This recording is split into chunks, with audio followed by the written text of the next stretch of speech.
de la circulación. Vamos a hablar de la biofísica, de la presión, pero un poco de la resistencia. Ustedes saben algo de física.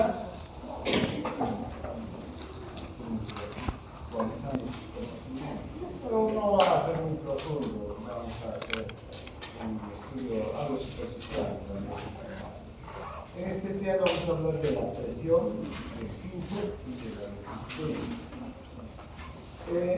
Bien, ¿cuál es la función de la circulación? La circulación tiene la principal misión de transportar los nutrientes desde los sitios de absorción en el intestino, en el sistema gastrointestinal hacia los tejidos donde las células van a utilizar estos nutrientes y al mismo tiempo también transportar todos los productos de desecho que se producen en las células, ¿no? Y que ya no sirven y que tienen que ser eliminados. Entonces también la circulación transporta los productos de desecho desde las células, desde los tejidos hasta el hígado, hasta los riñones para que sean eliminados con la orina, con las heces fecales. También, por ejemplo, el oxígeno que se transporta desde el pulmón hacia los tejidos para las funciones metabólicas y por otro lado el dióxido de carbono desde los tejidos hacia el pulmón para eliminarlo. Entonces esas son funciones vitales, esenciales que realiza la circulación. Sin la circulación no podríamos deshacernos de estos desechos y peor todavía recibir nutrientes en nuestras células, ¿no? Además, hay otras funciones como por ejemplo producir hormonas y otros productos que se sintetizan en un órgano pero que pueden servir en otro o pueden transportar una serie de sustancias de un lugar a otro del organismo. Entonces, mediante el aparato circulatorio se hace esto. Y finalmente, mantener un entorno apropiado de líquidos, electrolitos y otras sustancias alrededor de la célula. Es necesario que se mantenga la homeostasis. La homeostasis es el mantenimiento de las condiciones casi constantes del tejido, ¿no? Entonces, la circulación se encarga de que hayan los elementos apropiados para mantener la homeostasis. ¿Cuáles son las características físicas de la circulación? Tenemos dos tipos de circulación, vean ustedes. Una circulación sistémica y una circulación pulmonar.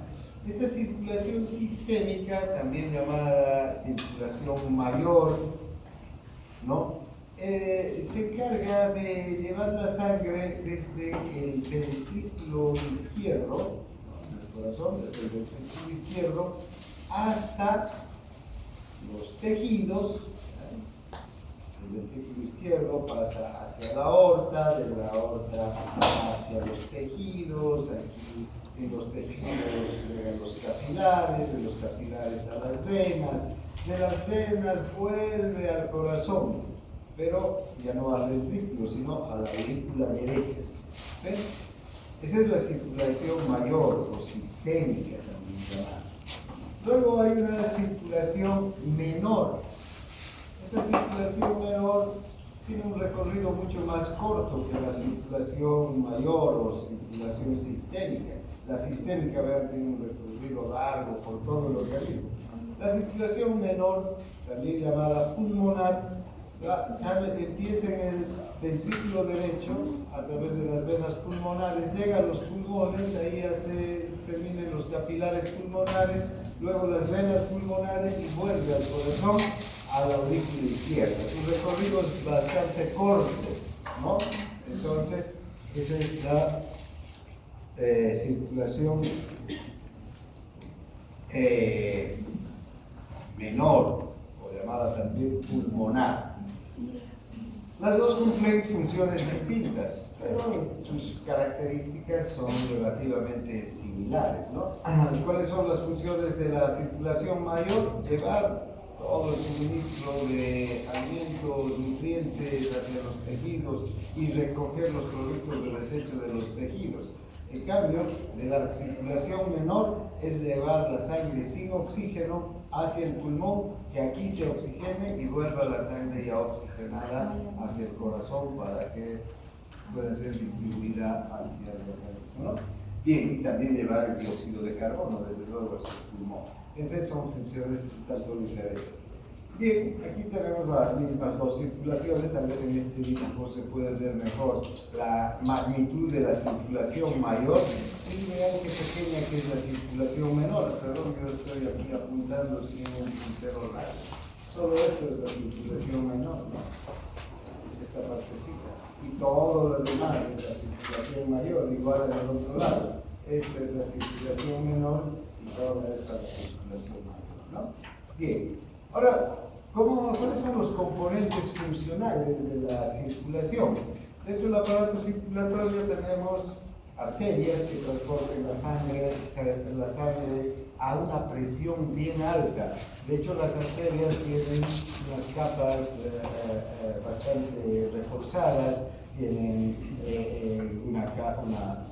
un endotelio, una túnica íntima, tienen una capa elástica interna, luego una capa muscular, una capa elástica externa, una túnica externa. Toda esta estructura hace que la arteria realmente esté reforzada para resistir altas presiones. ¿Qué presiones resiste la arteria? Esa presión que sale desde el ventrículo, por ejemplo, a la aorta, que hemos visto, llega hasta 120, 130 milímetros de presión alta. Entonces, para eso están diseñadas las arterias, para soportar y acomodarse a la presión que genera el ventrículo. Las arteriolas, en cambio, van a conducir la sangre hacia los capilares y estas arteriolas lo que hacen es controlar el flujo de sangre que va a los capilares. La estructura de las arteriolas es un tanto ya diferente que de las arterias. Las arterias tienen las capas elásticas que les refuerzan. Las arteriolas ya no tienen estas capas elásticas. ¿Qué tienen las arteriolas? Una gran capa muscular, muy desarrollada. Entonces estos músculos se contraen y se dilatan con facilidad, permitiendo que llegue más o menos sangre hacia los tejidos. En cuestión de segundos, una arteriola se contrae y disminuye el flujo. Luego se dilata y aumenta el flujo, la cantidad de sangre, quiero decir, hacia el tejido, ¿no? Los capilares ya tienen otra función. Ya los capilares no tienen capa muscular, no tienen capa elástica, solamente tienen una capa endotelial y poros, es decir, salidas que permiten que el líquido circule entre la sangre y el líquido extracelular, el intersticio. A través de estos poros, ¿vean? Atraviesa el agua, atraviesan los iones, atraviesa la glucosa, los aminoácidos, todos los nutrientes salen desde la sangre hacia los tejidos para llegar a las células. Y a través de estos poros también retorna el agua, iones y productos de desecho que se han formado en las células para que luego sean eliminados. La función de los capilares es muy diferente. De hecho, vamos a utilizar una clase entera para hablar de capilares. ¿Listo? Listo, muchas gracias. Muchas gracias. Muchas gracias por el apoyo y gracias. Ya, un pedacito primero va a leer mi compañera. Muy bien. Listo. Perfecto. Muchas gracias por el apoyo. Chao. Nos vemos. Bien. Entonces, luego están las vénulas. Las vénulas ya son unas estructuras diferentes, también con una capa muscular no tan desarrollada como las arteriolas, pero que también son capaces de dilatarse y contraerse con facilidad. De hecho, las venas tienen la capacidad, las venas y las vénulas, de dilatarse y de aceptar una gran cantidad de sangre. se relajan, se dilatan con mayor facilidad que las arteriolas y las venas con mayor facilidad que las arterias. De hecho, vean, las venas ya llevan la sangre hasta desde los tejidos hasta el corazón de retorno, la sangre venosa que se llama, pobre en oxígeno y rica en dióxido de carbono, ¿no? Pero no solamente es esa la función de las venas, sino las venas cumplen una función de almacén, de reservorio de sangre. Nosotros tenemos una reserva de más de 1 litro de sangre en las venas. ¿Para qué sirve esta reserva? Cuando el organismo requiere que aumente, digamos, la sangre circulante. En este momento ustedes están en reposo, sentados, sin hacer actividad física.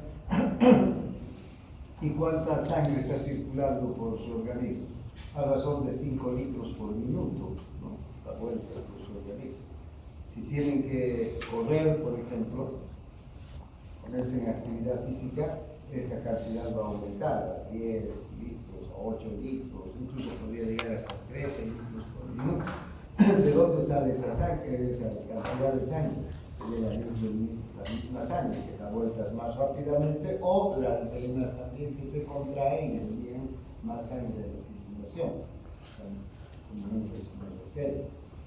También cuando hay una hemorragia, podemos perder hasta 1 litro de sangre sin que nuestra vida corra riesgo. ¿Sí? Hemos visto, creo, cuando hemos hablado de linfocitos, de hematocritos, ¿verdad? Recuerden, sin que nuestra vida corra riesgo, podemos perder hasta 1 litro de sangre. Por eso que donar medio litro de sangre no afecta a nadie. Un joven bien nutrido, sano, no le afecta para nada donar medio litro, ¿sí? Porque tenemos una reserva grande en las venas. Y desde luego, si perdemos en una hemorragia más de 1 litro de sangre, ahí ya empieza el aparato circulatorio a empezar a mostrar falencias, ¿no? Pero eso tiene que ser por encima del litro de sangre que perdemos. Ese litro está almacenado, guardado, si quieren, en las venas. Igual está circulando, no está en un depósito aparte, pero está circulando en las venas. Bien, seguiremos entonces. ¿Cómo se distribuye la sangre en todo el organismo? El 84% de la sangre está en la circulación sistémica y solo el 16% en la circulación pulmonar. Ya entonces podemos ver por qué esta circulación sistémica se llama circulación mayor, ¿no? Entonces la mayor parte de la sangre está en esta circulación porque es extensa, llega por todo el organismo, desde la punta de la cabeza hasta la punta de los pies. Y solo el 16% está entre el corazón y los pulmones, en la circulación menor. ¿Cómo se distribuye la sangre en la circulación sistémica? El 13% está en las arterias, el 7% en las arteriolas y en los capilares, y el 64% en las venas, vénulas y senos venosos. También aquí ya podemos observar por qué las venas, las vénulas son el reservorio de sangre, ¿no? La mayor parte de la sangre. En cambio, en las arterias, como pueden ver, está muy poca cantidad de sangre. Solamente hay un 13% de sangre en las arterias. Si 5 litros es toda la sangre que tenemos en el organismo, este 13% equivale a unos 700 mililitros de sangre, o sea, menos de 1 litro de sangre está en las arterias, ¿sí? Pero, fíjense, en las venas, si tomamos en cuenta las arteriolas y los capilares, tendríamos el 20% de sangre entre las arterias, las arteriolas y los capilares. Ese 20% de 5 litros es un solo litro, ¿no? Entonces, es así como las arterias tienen poca sangre, pero a diferencia de la sangre en las venas, en las arterias la sangre está a una presión muy alta y adquiriendo una velocidad alta. En cambio, en las venas la presión es baja y la velocidad es lenta, ¿sí? De la sangre. En Sistema, en la circulación pulmonar, el 7% de la sangre está en el corazón. Este 7% de la sangre lo podemos distribuir